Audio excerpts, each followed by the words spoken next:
Thank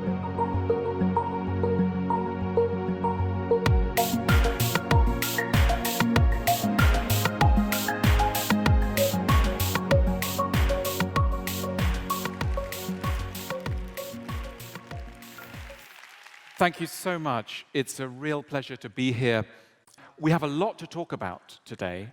You saw on the clip some discussion of anxiety. I want to talk about a very particular kind of anxiety, the anxiety that comes around work, the anxiety of living in modern capitalism. I should start by saying that we have a very new problem around work, and that is that we want to be happy in our work. You know, for most of our parents, grandparents, and all our ancestors in the past, they never asked, how can we be happy at work? They were just grateful to have money. Nowadays, we want more. We want money, certainly, but we also want something deeper, which is satisfaction. And it's very hard to get, and I want to look at some of the reasons why satisfaction is so hard to get. One of the main reasons is that the system we know as capitalism is a bit ill. Maybe it's very ill. We'll come to see just how bad the patient is, and we'll try and take it to the hospital and try and do some fixing of this system known as capitalism, which might be making us anxious. The problem with capitalism starts with a subject we know as economics. There's a subject called economics, sometimes called classical economics, which has been around since about the middle of the 18th century. And the purpose of economics is to try and explain to us how a modern economy works. Now, one thing that modern economics never really asks is, how can we make money and be happy?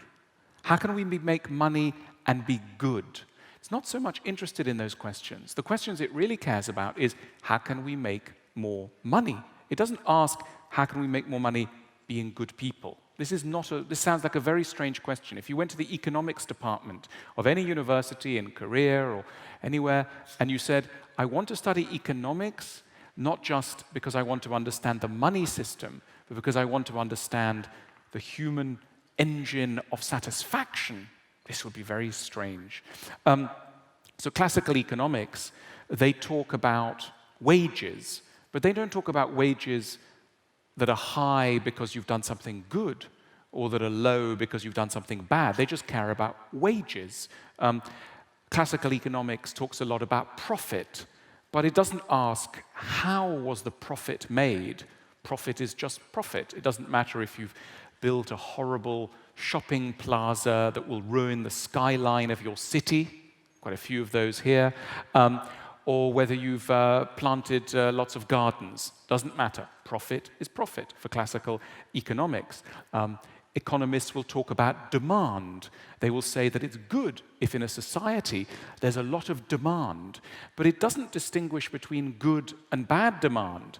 It doesn't look at whether the demand is for pornography, fattening chocolate, casinos, and other not so great things, or whether it's for, poetry about the moon. It doesn't care about the quality of demand, it just cares that there is demand. And of course, most famously, when it comes to GDP, we are very excited when Korea's GDP grows and very sad when GDP shrinks, but we never really ask anything around that big question, which is, how are we growing our economy, to what end?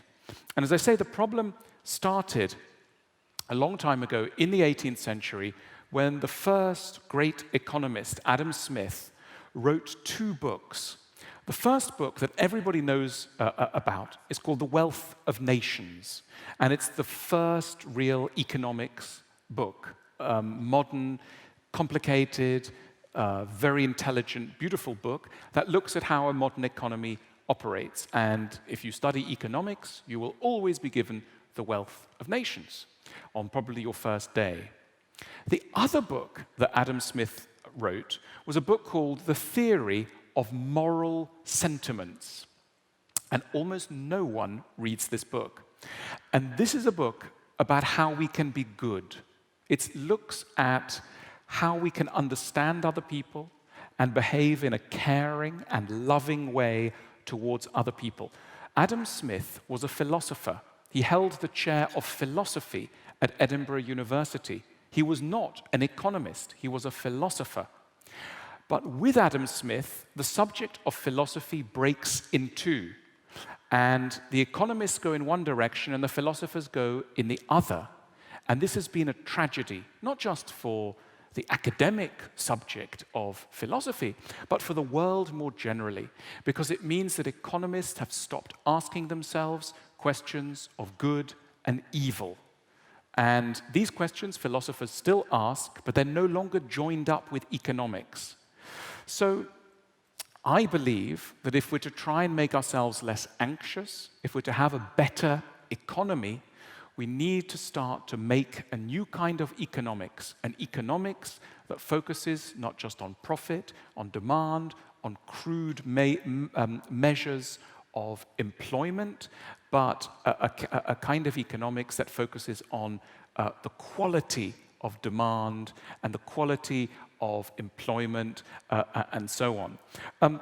If you think about what's wrong with capitalism now, one of the key problems is a distinction that philosophers make between the things that we need, we really, really need to be happy, to grow, to be good people, things we need, and the things that we want, the things that we desire, needs and desires. If you study philosophy on the first day, you will study about needs and desires. Fundamental basis. I need love. I desire ice cream. I need friendship. I desire to be famous. Right? So needs and desires. Now, the problem is that modern capitalism does not recognize the division between a need and a desire. For an economist, it doesn't matter at all whether the economy has grown selling people ice cream or books of poetry. It doesn't matter at all. The issue is just, has the economy grown or not? And therefore, what we call profit, profit doesn't always have to be evil, but it might be evil. It depends whether it's profit that comes from satisfying our true needs or profit that comes from satisfying our vain and not moral desires. But we don't talk like this. Philosophers talk all the time about needs and desires.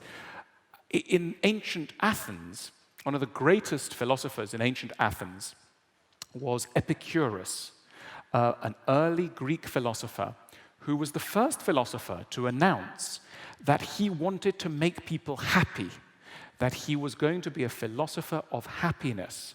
And when people heard this, they imagined that this was going to be simple, because everyone knows what you need to be happy, they thought, in ancient Greece. First thing you need is lots of sex. The second thing you need is lots of money. The third thing you need is lots of fame.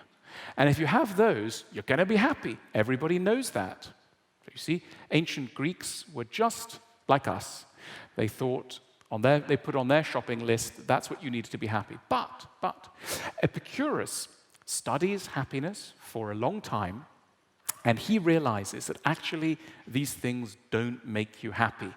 He studies sex, he studies fame, he studies power, and he realizes they all have problems. And his philosophy is designed to tell us that actually there are many things that we desire that won't make us happy, and a few things that we really, really need. And he comes up with three things. He thinks there are three things we really need to be happy. The first thing we need, he thought, very beautiful idea, he thought we needed friends, friendship. He thought that the reason why people try to be famous is because they are lonely. They want the love of thousands of people at a forum like this. They should have stayed home with their friends in England. He thought that you needed the love of a few people. That was very important. Friendship, number one. He thought the second thing you needed was to be independent of big, horrible bosses, a boss who tells you, do this, do that. You need to be an independent person. Even if you're a little farmer somewhere, if you are your own boss, then you can be happy. But if you work for big employers, you're always in danger of becoming somebody else's slave. So you need to be free of a boss. The other thing he thought you needed was to think a lot, to spend a lot of time thinking about your worries. Sometimes when you can't sleep at night, you wake up in the middle of the night, and it's often because there were things that you forgot to think about during the day. You were so busy checking your phone all day. There were lots of anxieties that you didn't look at, and sometimes insomnia, when we wake up, suddenly we are back in touch with fears, thoughts, regrets, lots of things that we remember in the middle of the night. And it's a sign that we're not doing enough thinking in the day. And Epicurus thinks every day you need to be alone and calm and think about yourself, talk with yourself. So you need the friendship of other people, but you also need to be a friend with yourself. Anyway, he comes up with this list of 3 things that he thinks you really need. And he says, if you have these 3 things, you're not going to need lots of gold, lots of silver, lots of big houses and power. You don't need this stuff because you have the things that you really need.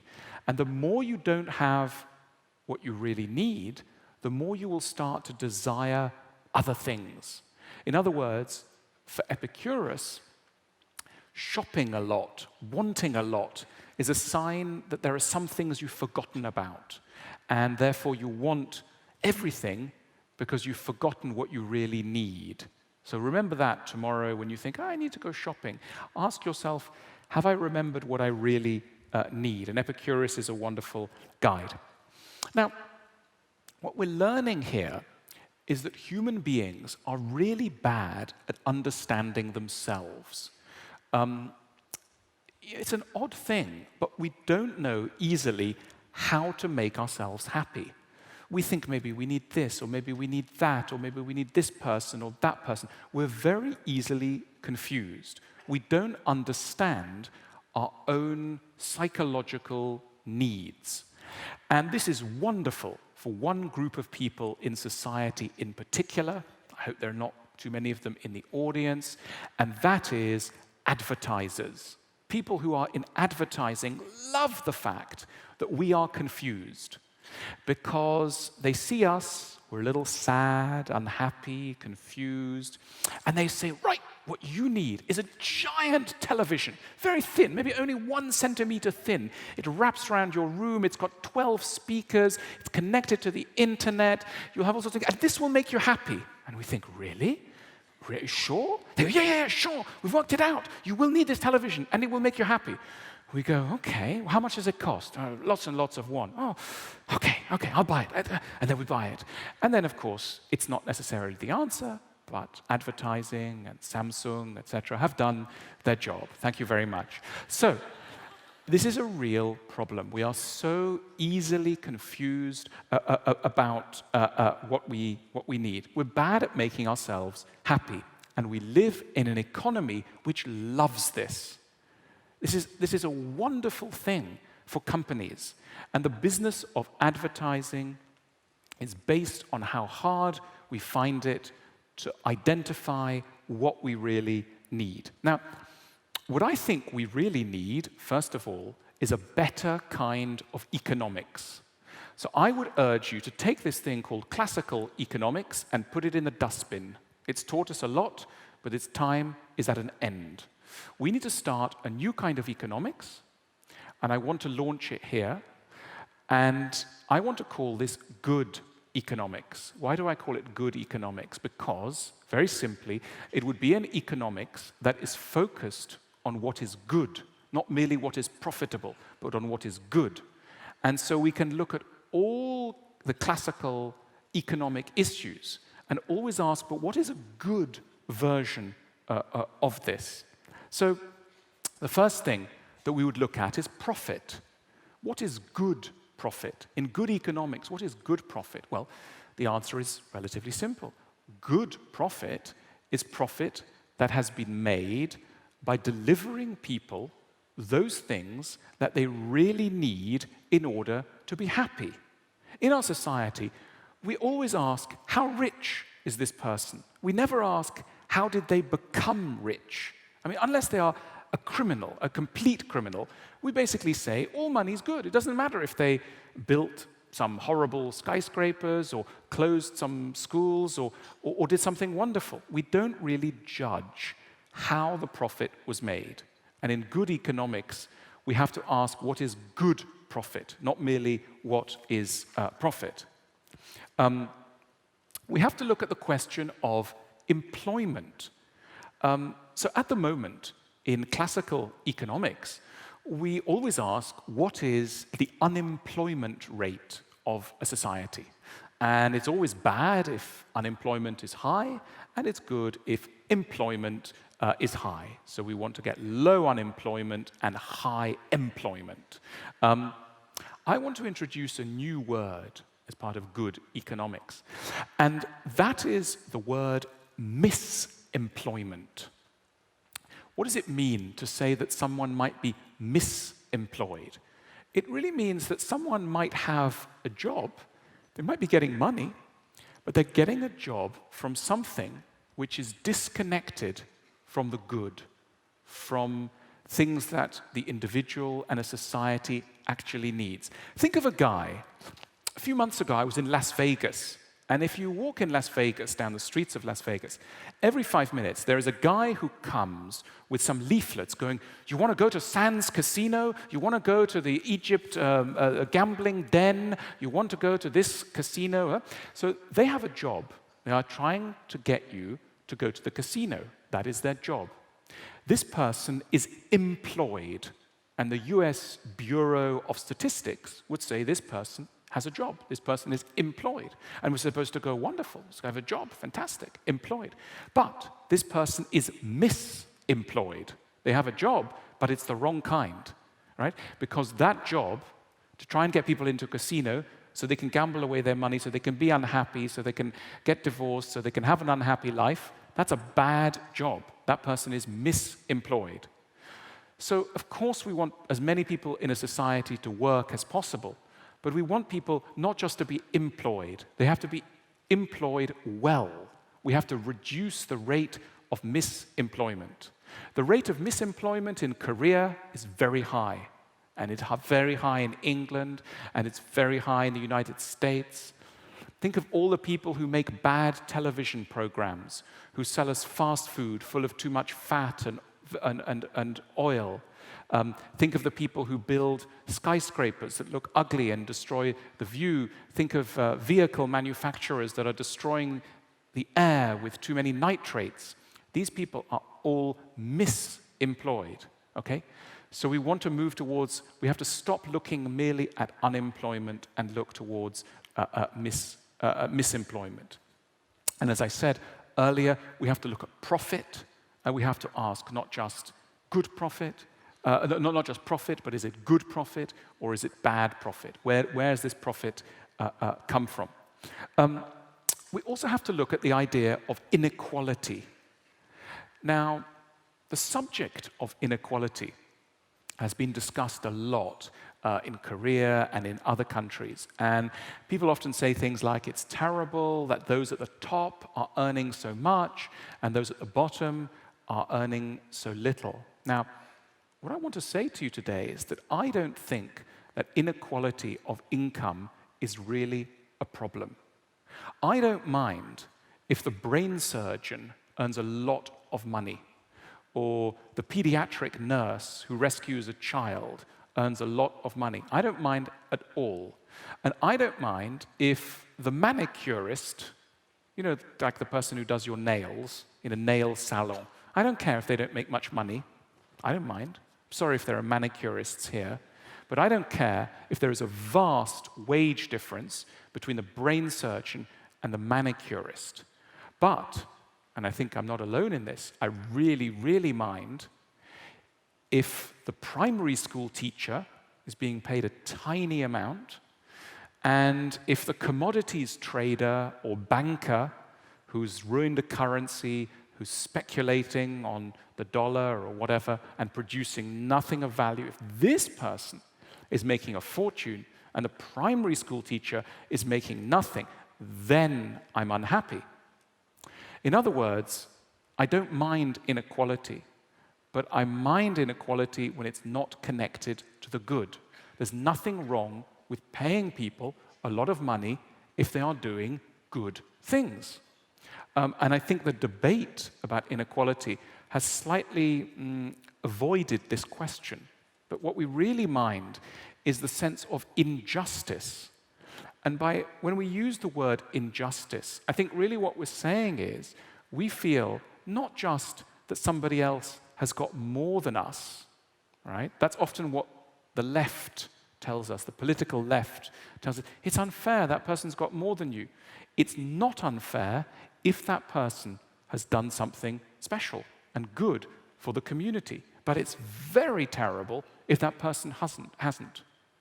So this is what I think we need to do. We need to move the debate away from just inequality per se towards good and bad kinds of inequality. There is such a thing as good inequality. Good inequality is when the primary school teacher is paid 6 times as much as the nail salon person. That's good inequality. I don't mind that kind of inequality. That's what we need to be moving towards. Another thing that we need to think about, again, is the question of demand in an economy. When economists talk about demand is always a good thing, and you have to raise demand. So it's bad if suddenly in Korea the economy has low demand, and it's good if it goes up. But again, we have to ask ourselves the question, demand for what? What are we talking about? Is it the right kind of demand or the wrong kind of demand? Just after 9/11, US President George Bush said that he needed to stimulate demand. And so he gave the equivalent of every American taxpayer $2,000 tax cut. So he gave them basically $2,000 to go and spend money. Never did he ask, what are you going to spend the money on? It doesn't matter. You just got to spend the money. Because for classical economics, it doesn't matter how you spend $2,000. You could go to a casino, you could waste money, you could go to a prostitute, you could go and buy ice cream, you could go and buy some education for your child. It doesn't matter. We don't care. Just spend the money. This is what's deeply wrong in our understanding of economics. So we need to increase the quality of demand. We need to get people to want more of the good things. Now, let me stop here for a moment, because we have to start to ask, well, how are we ever going to get people to want better things, right? How can you ever get people to move from watching bad television to good television, or from decorating their house with bad things to decorating the house with good things, or eating bad food to good food? At this point, people always say, you can't change anyone's tastes. You shouldn't try to influence how people make their consumer choices, because they should be free to do whatever they like. Now, my answer to this is that there is a solution, and that word is education. What we need to do is to educate the consumer. We need consumer education. Now, the interesting thing is that we love education when it comes to educating people to become producers, right? So the whole education system that many of you in this room are part of, right? It's all teaching you how to become producers. And that means how to become accountants and lawyers and technicians and IT specialists and biologists and you name it, all these jobs that are out there. You're all being trained to become producers. But no one stops to ask and says, well, Who are the consumers? Well, the consumers are all of us. And at the end of the day, society can only be as good as its consumers. This is a really big point, so let me just try and take that really slowly. It's what we want as consumers that decides the whole shape of the economy. What we decide we want to buy on Saturday morning decides who gets hired, what advertising's about, marketing budgets, factories, power stations, lorries, logistics centers, harbors, ships, aeroplanes. All of this is because today I decided to eat a hamburger, and tomorrow I might decide to eat an ice cream. I might decide to have this watch rather than that watch, etc. It's me as a consumer, you as a consumer. We decide the shape of the economy, right? So people sometimes say, you can never really change how people shop because they just buy whatever they like. But I believe that a big solution is to change what people like, because I don't think that what people like is fixed in stone. Sometimes we really like a large television with a very thin screen. If advertisers tell us we really need that, then we'll need that. But if the resources of large corporations told us that what we really, really need to do every day is to sit down on a chair with our partner, our wife or husband, our boyfriend or girlfriend, and talk to them properly about what it is that they're afraid of, what they want, what they're scared of, what they've never told us before, and we need to spend 10 minutes doing this every day, right? Suddenly, this will be quite normal. Within a year, we would normalize something that sounds utterly bizarre. What we want as consumers can change. It's very flexible. And we have an economy that is slightly wrong because we want the wrong things.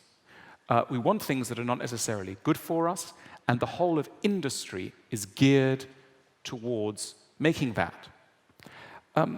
Let me turn to a word which people sometimes use when they're unhappy in their jobs. They say, my job pays me money, but I don't have enough meaning. Right? They say, my job is a bit meaningless. Now, what do they mean when they're saying my job is meaningless? Right? How can a job be meaningless? Well, I think that feeling of meaning comes when you have the impression that through your job, you are helping another human being. When you are helping another human being through your work, you have a feeling of meaning. And when you're not helping, you have a feeling of meaninglessness. And many jobs in the modern economy are meaningless. There's no feeling that you are helping anyone, right? In other words, this is a job of misemployment, right? This is a job where you are not actually helping someone. And then there are other jobs where you do have a feeling that at the end of the day, you've helped someone.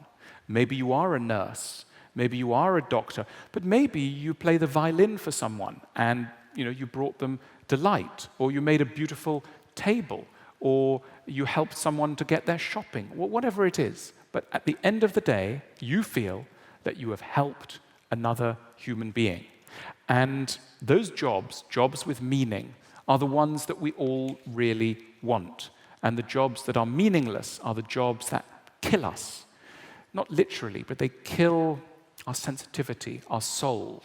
Right? We die inside when we are in the jobs of meaninglessness. Now, there are not enough meaningful jobs because there are not enough people who want meaningful things. For example, every now and then, I get a letter from a young person saying, should I become a writer? You are a writer. Should I become a writer? And I always say, Probably not. Are you sure you really want to do this? And they say, yes, because, and I say, why? Why do you want to? I was talking to one particular young man, handsome, clever, nice young man, saying, why do you want to become a writer? And he said, well, because I feel the beauty of nature so much. I feel, when I see a leaf on the ground, I feel so connected with it. I feel that me and the leaf are all part of the giant system of nature. And I want to write poetry that will make people feel this. Now, at this point, I was looking very, very worried for this poor man. And I was saying, you're going to have a really difficult life. Now, why? Because there is no demand for books about leaves and the moon and the grass and pretty animals. It's just no demand. Do you know that in the UK, last year, the total sales of poetry books, all new poetry books, right, was 8,000 copies. In a population of 65 million, right, 8,000 people decided they wanted poetry.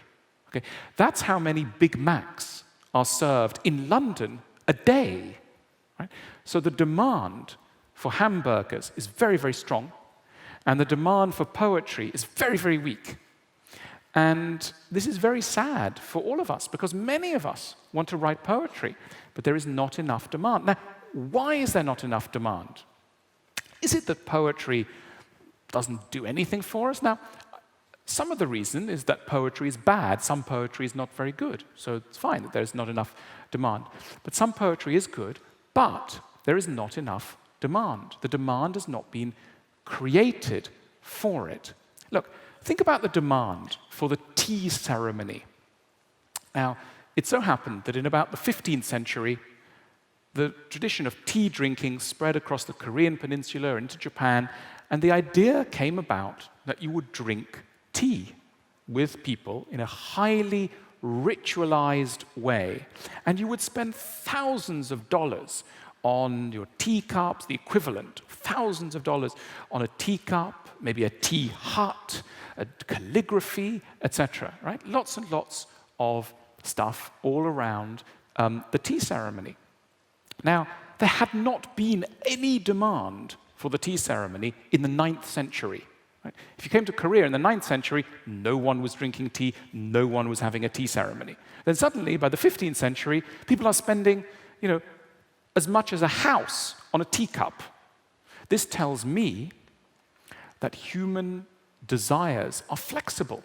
If you give prestige, if you convince people that, drinking tea with friends in a certain way, with a beautiful, slightly rough kind of pottery, with an attractive glaze, if you say to people, this is really important, people will go, okay, yeah, I can see that, and do it.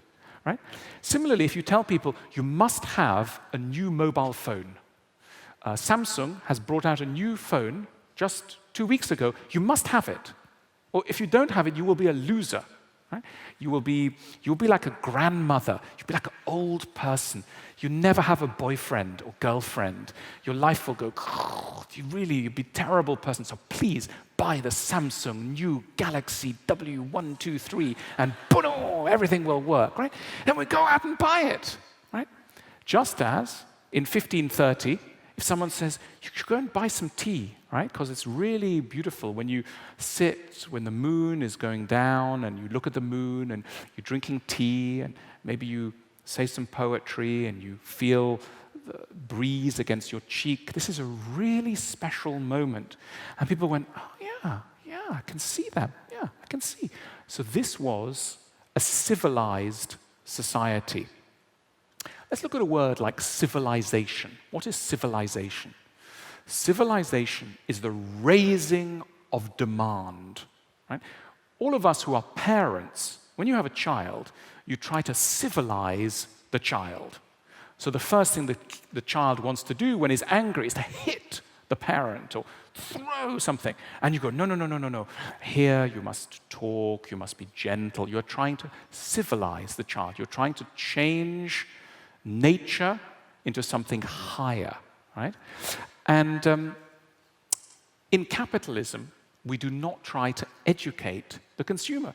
We don't say, hang on, look, don't have another hamburger, or this fried chicken's really not that great, or you don't really need this extra phone, right?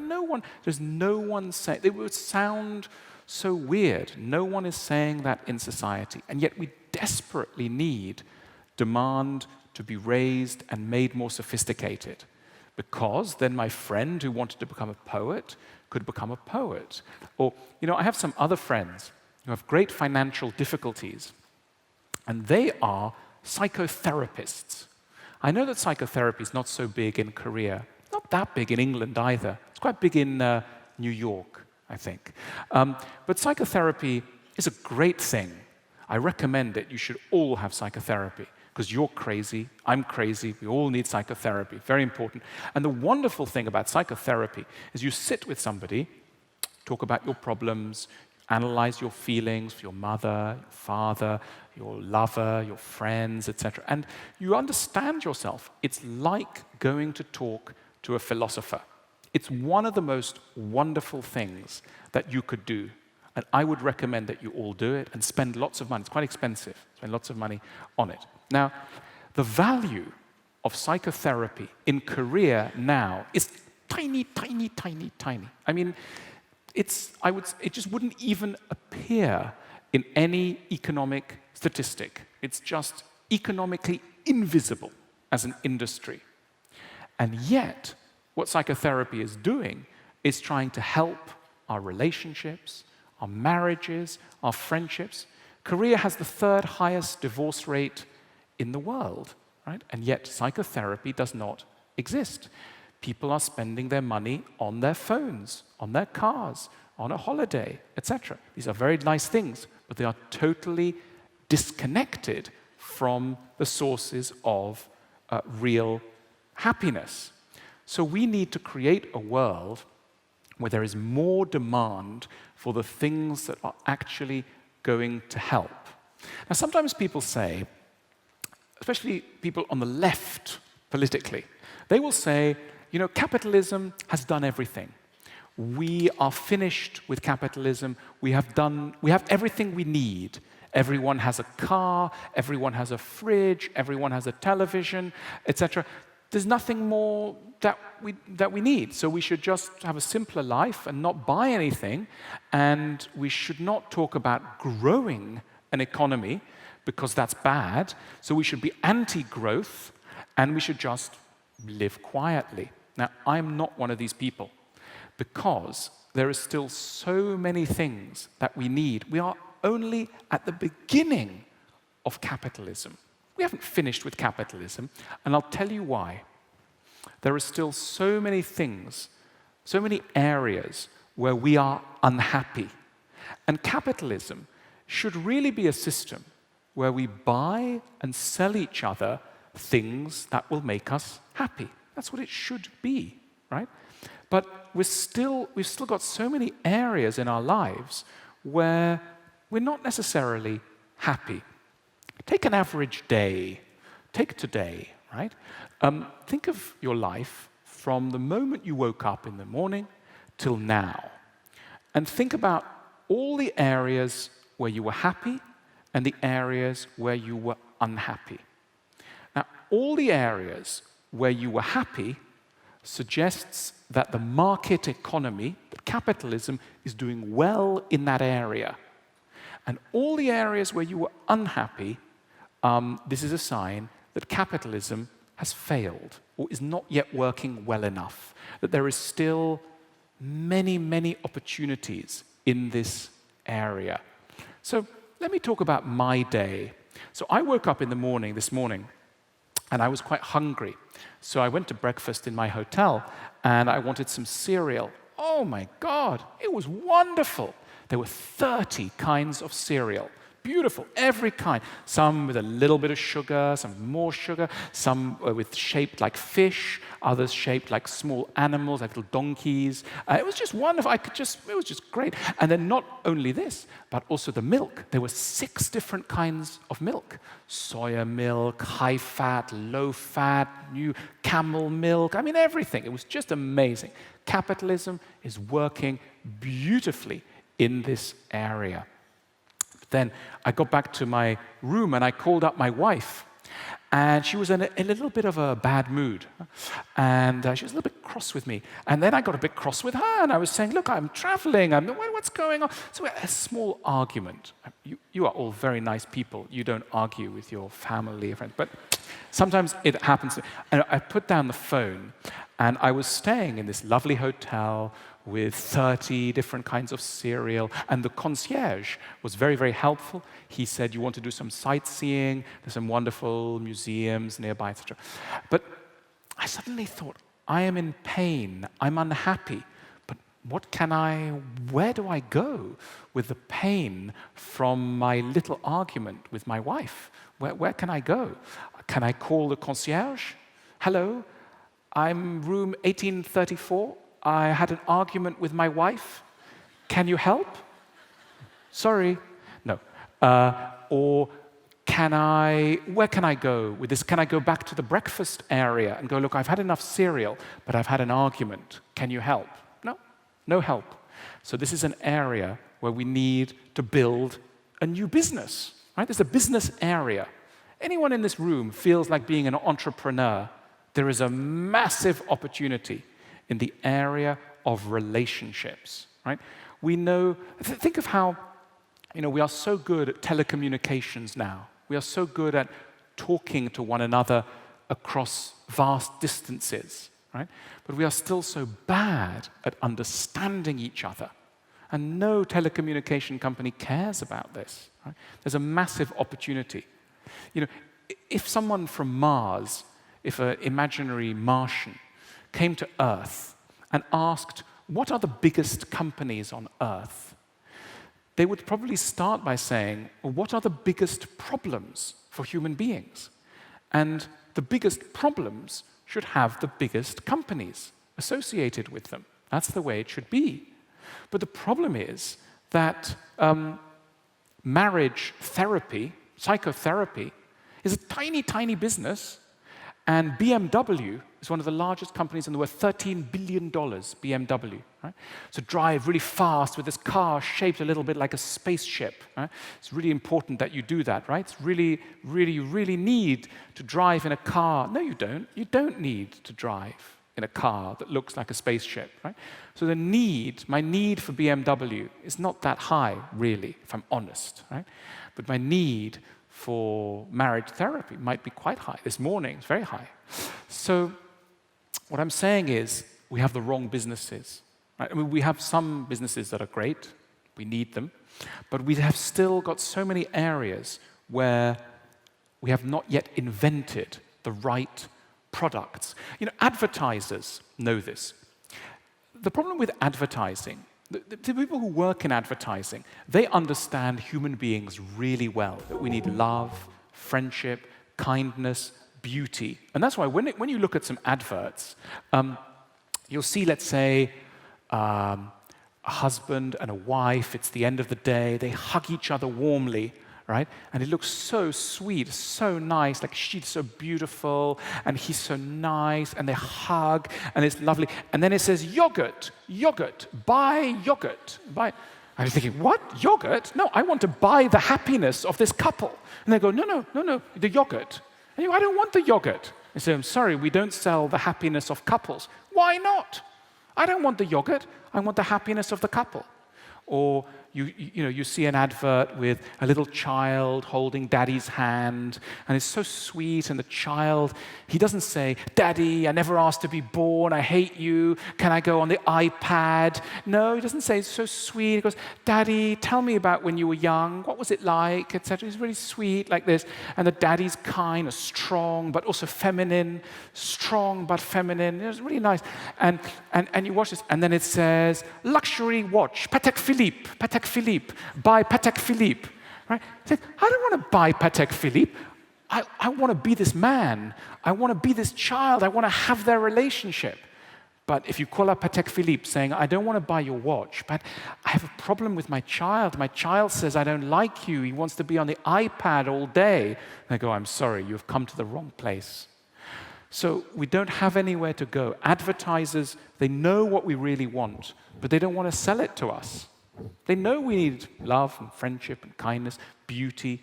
You know, it's just not yet available.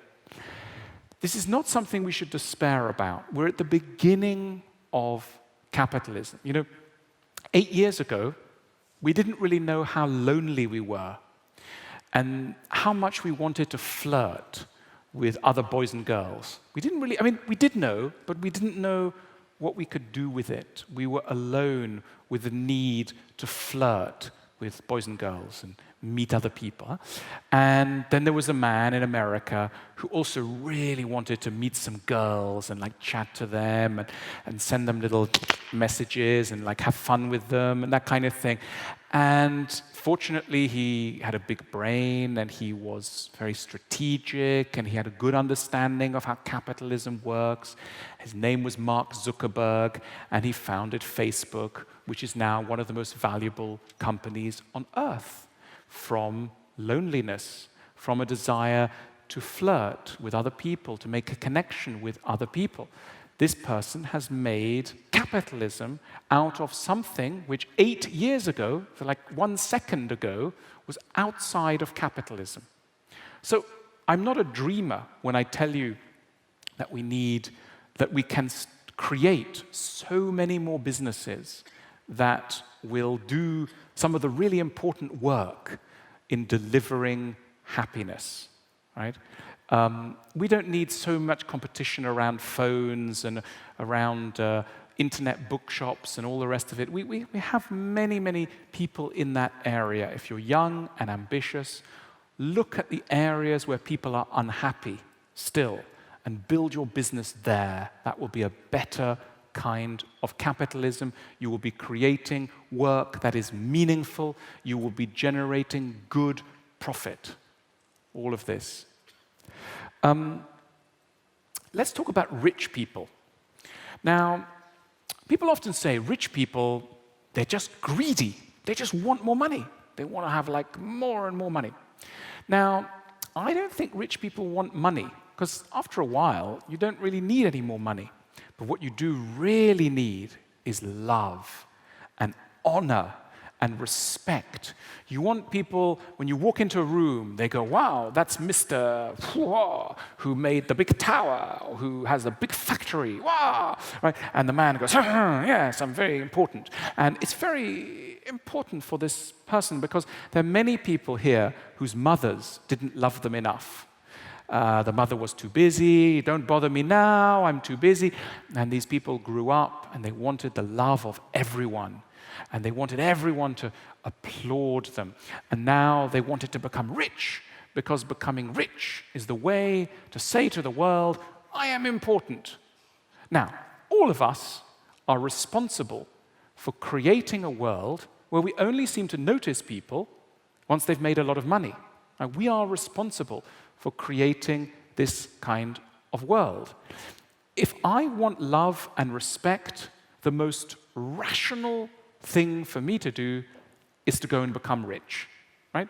It's all very well to say you could write poetry, etc. No, go and become rich, because that way you will get the respect and honor of the world. It's the most rational thing to do. How do we correct this, right? Well, I don't think we need to look at the money side of it. We need to look at the love and respect and honor side of things. You know, in Britain, where I live, twice a year, the Queen of England invites a group of people to Buckingham Palace and asks them to kneel down, and she gets a sword, and she puts her sword on their shoulder, and then she says that they are a knight, a sir. So you can put the word sir in front of your name. So, Sir John Smith, Sir Bill Thing. And then everyone goes, wow, sir, whew, right? Now, That is a system of honor. In France, if you do something, you can go to the Élysée Palace and you go and meet the president, and he will give you a Légion d'honneur. He'll pin a little ribbon. And when you have a Légion d'honneur and you go to a party, everybody wants to talk to you. Because it's like, wow, Monsieur Légion d'honneur, great, wow, Sir John Smith, that's great. So governments have mechanisms for rewarding people and giving them love and honor outside of the money system. But it doesn't use these very well. If I was running the world, right, we need to get much better at making sure that people who need love and respect can get it by doing good things outside of the money system in a reliable way.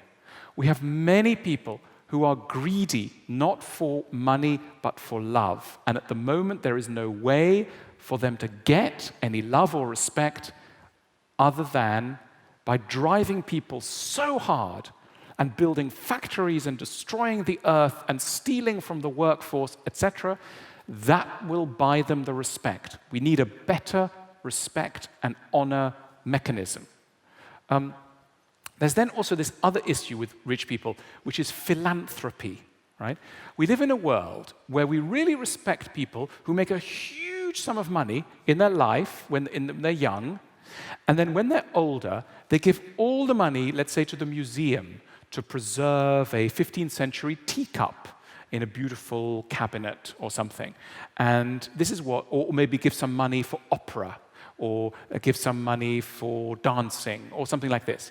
So for 40 years, they are screwing their workforce. They are punishing their workforce. They are watching every single coin.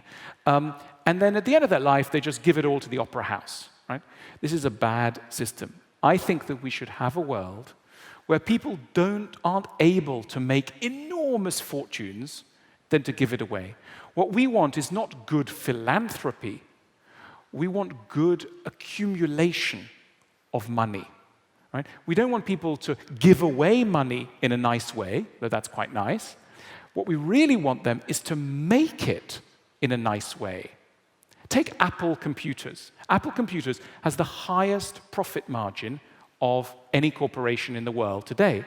And anyone who owns an Apple phone will understand why.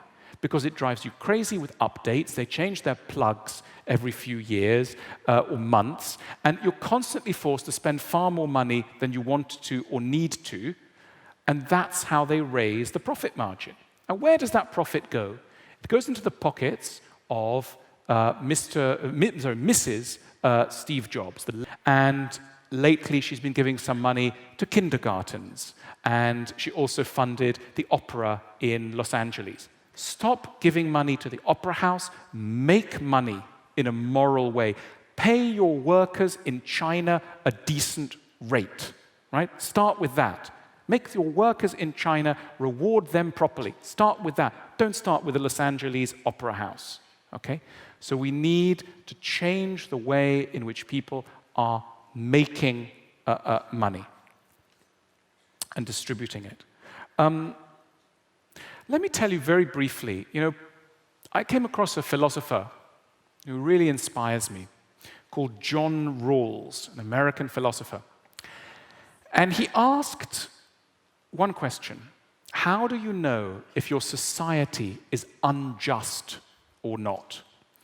How can you tell if you live in an unjust country? And he came up with one simple test that he described as the veil of ignorance. And he's argued that all of us should do a little thought experiment, a little experiment in our minds, where we imagine ourselves before our birth, standing outside of the earth and wondering what sort of a family we might be born into, and having no choice in the matter. Imagine if there was a lottery, and you just didn't know whether you would end up in a good family or a bad family, a rich family or a poor family, right? And his question was, a good society is one where that lottery doesn't matter, because wherever you're born, you will have an okay life. And that society, where you can take the test of the veil of ignorance, is a just society. And that society where you say, no way, I can't, it's too risky, that is an unjust society. So, according to John Rawls's definition, the United States is an unjust society. Of course, there are some people who are very comfortably off. If you were born the child of a dentist in Scottsdale, Arizona, fantastic, lovely life. Life's really good, fantastic. But if you're born in the wrong side of Detroit to a black single mother, your life is terrible. Your life chances are appalling. This is why the United States is an unjust society. For Rawls, he's dead now, he died a few years ago, there are only a few just societies on Earth, among them Denmark. In Denmark, it doesn't matter where you're born. You will have an okay life. It could be better, it could be worse, but it'll be okay. You would take the lottery because there is enough fair distribution. Sweden, another one. Switzerland, where I come from originally, just society. Ask yourselves whether Korea is a just society according to the criteria of John Rawls. A very basic, very simple test. If you didn't know where you were born into, would you take the risk, the gamble, if you didn't know where you were going to be born into? Look, I want to end with just one thing. A lot of what I've been saying is utopian. It's a dream of what we could do, of what we should do. If it ever happens, it will take some time.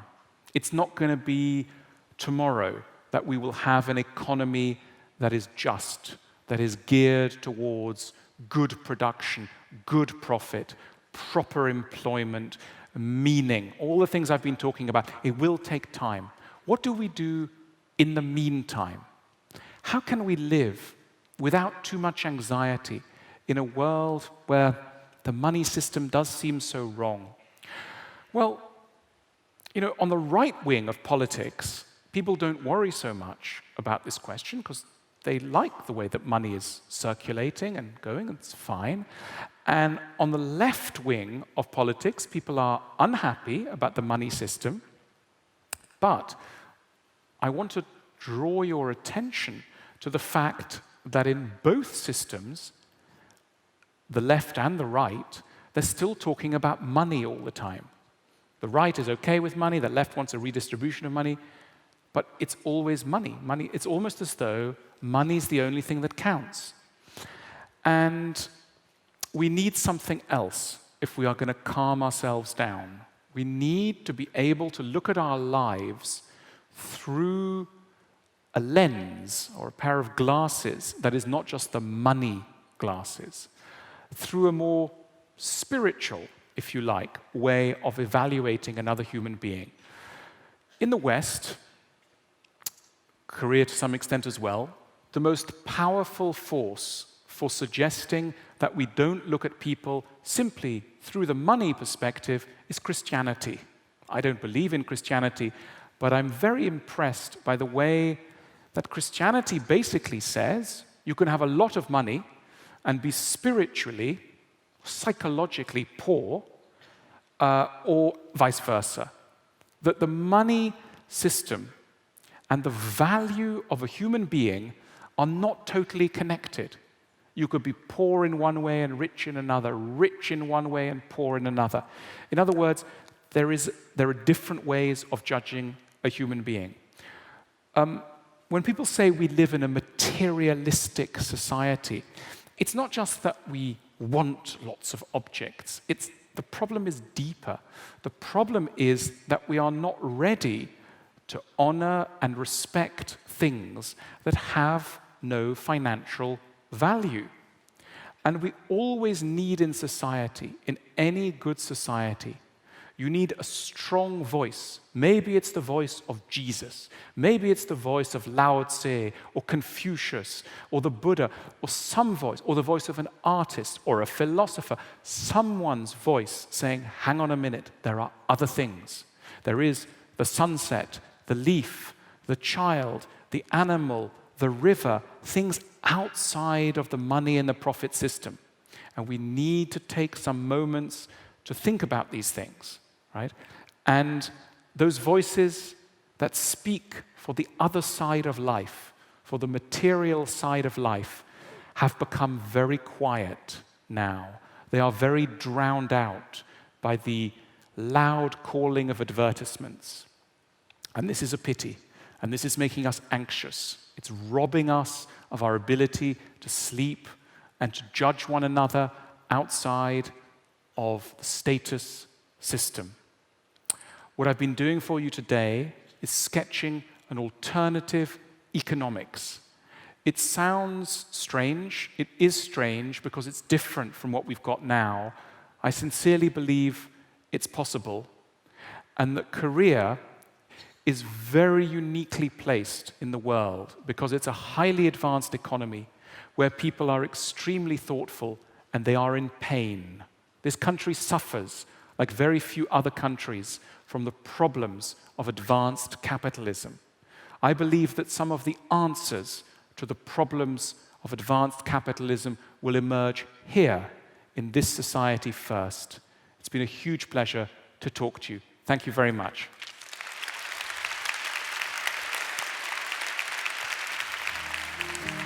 네, 알랭드보통의 정말 철학적인 사색에 담긴 현재 사회의 또 문제점, 또 불안을 야기하는 시스템에 대해서 함께 또 이야기를 해봤습니다. 이 안에서 함께 할 수 있는 대안까지도 함께 얘기해봤는데요. 여러분에게 그 질문에 대한 답의 그 대안을 드렸다면 여러분도 함께 이야기할 수 있는 이야기들이 참 많을 것 같습니다. 알랭드보통은 이대로 보내드리기 너무 아쉬운데 다시 한번 요청해서 같이 이야기 나누도록 할게요. 여러분 다시 한번 큰 박수로 맞이해주세요. 네. 알겠습니다. 그래서 오늘 또 시간이 많지 않아서 너무너무 아쉽긴 하지만 여러분들이 또 가지고 있는 질문들이나 생각들 한번 같이 한번 얘기해 보도록 하고 싶어요. 제가 또 너무 이기적으로 제 질문을 한번 하고 싶습니다. 오늘도 자본주의 이야기 많이 주셨는데요. 자본주의 이야기 중에 왜 알랭드보통은 한국에서 책이 잘 팔릴까? 네. Okay, well look, I think the answer is that there is good demand. You have the right sort of demand. You have an educated consumer base that buys good books. I mean, it's not just my book. You know, in Korea, Michael Sandel's book on justice was one of the best sellers. I mean, Michael Sandel is unknown anywhere else in the world. Right? You guys, I mean, I joke, but you know, he's published by Harvard University Press. He has, 4,000 readers. Here, he has hundreds of thousands of readers. This is unique. This country is unique in the quality of the demand for answers to the problems of advanced capitalism. It's got good demand. 와, 네. 멋있네요. 이 공을 다시 또 한국인의 그 높은 수준으로 돌리는 것 같습니다. 네, 말씀하신 자본주의의 답은 결국엔 이 시스템 안에서 좋은 수요를 가진 사람들, 여기에 오신 분들이 그 답을 가지고 있다고 생각합니다. 오늘 알랭드보통의 이야기에 또 한번 같이 이야기 나누고 싶은 질문 있으신 분들 그러면 받아보도록 할게요. 알랭드보통께서 직접 한번 골라주시면 될 것 같습니다. Oh, there. Red one, right? Yes, this lady here. Yes. Thank you for choosing me. Really, I like your book, The Consolation of Philosophy. Thank you, and I have a question. As you say, 한글로 말해도 되나요? 네네. 네, 경상도에서 오셨군요. 네, 그럼요. 네, 그래서 통역 다 됩니다. 네, 집어 가지고 있고요. 네. 말씀하신 중에 그 젊은 남자분이 메일을 보내기를 시인이 되고 싶다고 했는데 시인 되기를 추천은 못했다고 저는 들었거든요. 왜냐면 수요가 작으니까 추천 못했다고 들었는데 저는 사실 언젠가는 제가 이 작은 수요에도 불구하고 다른 사람의 그 심리적인 아픔을 치료하는 사람이 되고 싶어요. 그런데 추천해 주실 수 있겠나요? 네. 그리고 저 책에 꼭 사인을 받고 싶은데. 네. 네. Well, I think the problem with demand is that you can't necessarily create it alone. We are all, in certain areas, lucky because people who came before us created a demand in a certain area.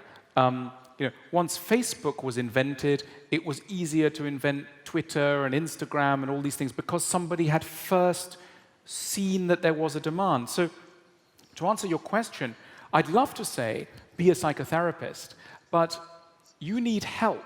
You're like a brave soldier who's going into battle, going, I want to die for my country, but you will get seriously injured unless you have 20 battalions behind you.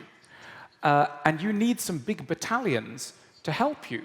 Because otherwise, if you stand all alone and go, I am a therapist and I believe in psychotherapy, you may end up not being able to pay the bills. So it's a brilliant idea, but organization is the answer to this. And I think that people who believe in good things like poetry and psychotherapy, etc., they are often very suspicious of capitalism. They hate, they want to work alone. They don't like to talk to people. Maybe they're a bit shy. They can't organize themselves. And so often the thing they really care about doesn't have a chance to grow. I always think that we need a marriage between people who understand the hard stuff, money, law, advertising, and people who care about the good stuff, like psychotherapy and poetry, etc. And I despair when I go with the poets, my poet friends.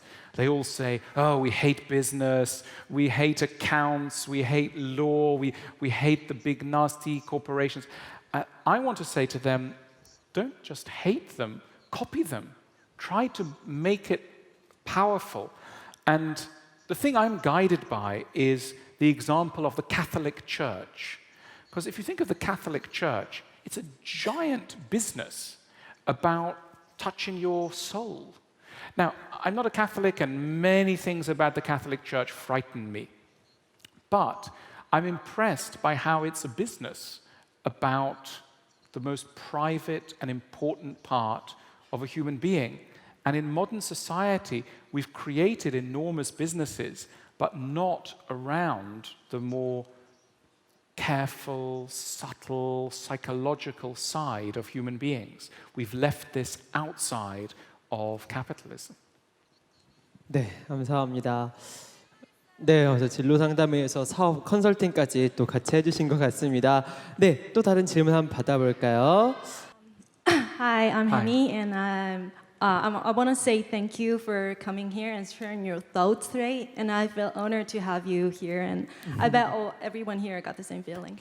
So you're a writer, so my question here is, what is the most critical thing you care about when you're writing a book? Is it about delivering happiness or satisfying the demand of people, or maybe inspiring people to do something better? I think that writing is, an act of communication.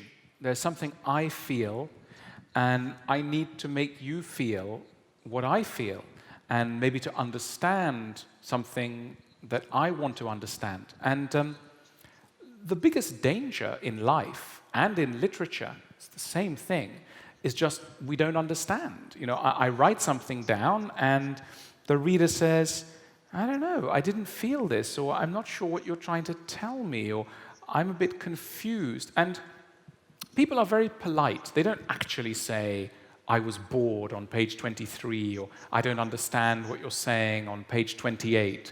But they do let you know. Normally they don't buy the book, or they don't recommend the book. So my anxiety as a writer is always, am I really understanding the thing I'm talking about?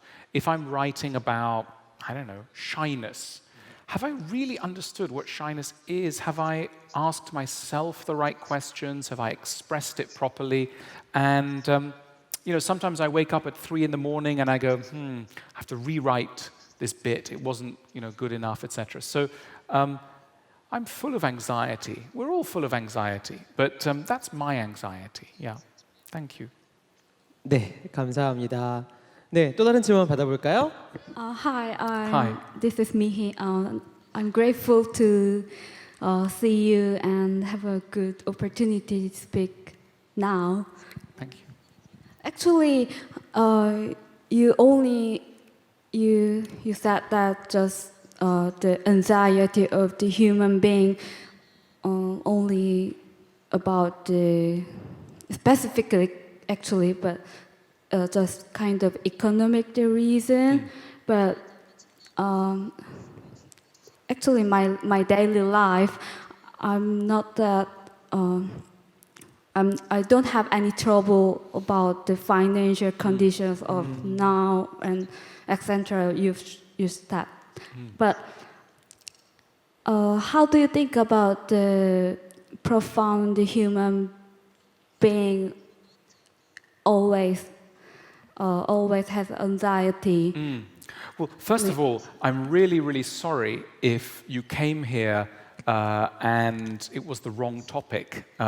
We have to. I mean, I was asked to speak about anxiety in relation to the workplace and capitalism. So I'm sorry. I will be speaking tomorrow about love. So if you're anxious about love, please come tomorrow. But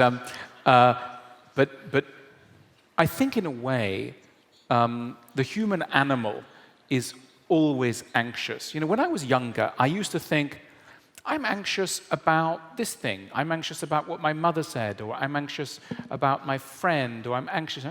And I always thought, if I solve this anxiety, then I will be calm and happy forever. And I imagined happiness as a place, somewhere far away, a happy place. And that I was always running and pushing towards that happy place, which is always just out of reach. And now I have the answer. So, listen carefully. I believe there is no calm, happy place. Doesn't exist, right? We are creatures made for anxiety. Calm, there is calm. It lasts maximum 10 minutes. 10 minutes, and then new anxiety, a new worry, a new desire. And this is why, of course, Buddhism tells us, kill desire. Don't try and solve your anxieties, because the minute you solved your anxieties, you'll have a new anxiety. I'm not a Buddhist. I think we should try and solve our anxieties, but we must be very modest. No sooner have we solved one anxiety, there will be another one. There is no quiet place where we can live forever. That is an illusion. Only when we're asleep or when we're dead will we properly inhabit that quiet place without desire and without anxiety.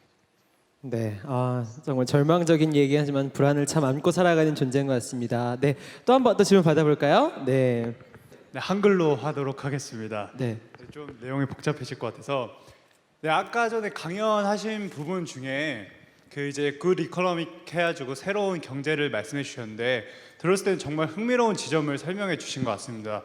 지금 아까 전에 설명하신 것처럼 뭐 음료수 하나 만드는데도 뭐 엄청난 공장과 노동력과 이런 것들이 사용되는데 뭐 친절함이라든지 상담이라든지 우리가 정말로 필요로 하는 그런 것들을 위한 자본주의는 아직 탄생하지 않았잖아요. 그리고 지금 진행되고 있는 단계고, 그래서 그 점에서 정말 흥미롭다고 생각했는데요. 근데 중요한 거는 아까 전에 페이스북을 대표적 예를 들어주셨는데, 페이스북 같은 경우도 타인과의 어떤 내가 만나고 싶은 사람들과 같이 만나고 싶다 이런 점을 캐치해서 정말 우리에게 필요한 욕구를 했지만, 결과적으로 요즘에 있어 페이스북을 보면은 되게 불필요한 광고, 불필요한 자료들, 불필요한 동영상들이 너무 많다라는 것도 느끼고 있거든요. 그 알랭드보통 씨는 직접 또 스크럽 라이프로 하고 계시지 않습니까? 그런 점에서 어떤 어려움을 갖고 계신지, 또 최근에 들어서는 그 하셨던 필로소퍼스 메일도 접고 북 오브 라이프로 넘어가셨던데, 그런 점에서 어려움이나 아니면 이렇게 하는 어려움을 좀 생생한 이야기를 좀 들어보고 싶습니다. Look, you're absolutely right that it's much harder to run a meaningful business than a business which only cares about money. Because if you're interested in meaning and money, you have to have two things that you're trying to follow.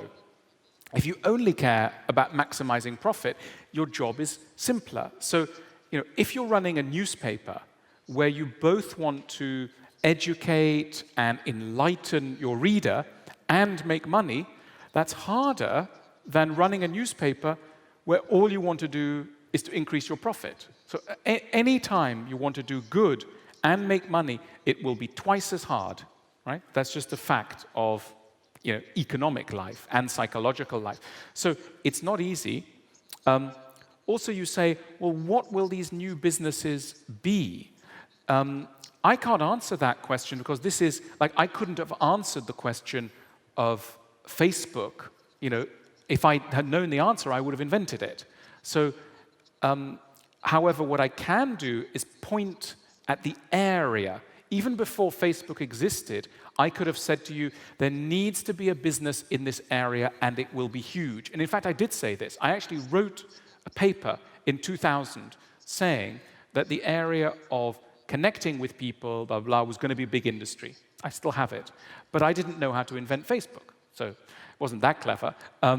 Similarly, I can now tell you that a huge industry in the future will be how to make relationships go better. But I don't know how it will work. Will it be an app? Will it be a television program? Will it be how will it be done? I don't know. I'm not a genius capitalist, right? And genius capitalists happen once every few years across the planet.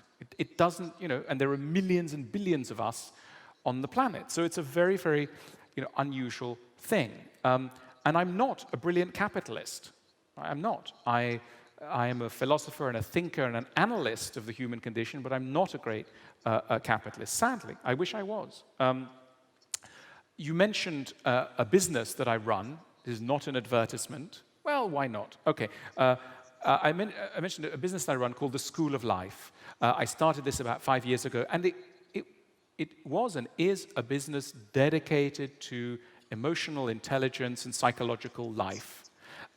We've grown steadily. We now have branches in 8 countries. We hope to open a branch in Seoul in late 2015. Is it doing everything right? No. Sometimes I go, my God, we've done this wrong, or we didn't do this well enough, or we didn't properly solve somebody's problem. I worry about this late at night. And it's a constant challenge. But on a good day, I feel very proud because we have achieved lots of things. We have been able to solve problems, advance knowledge, etc.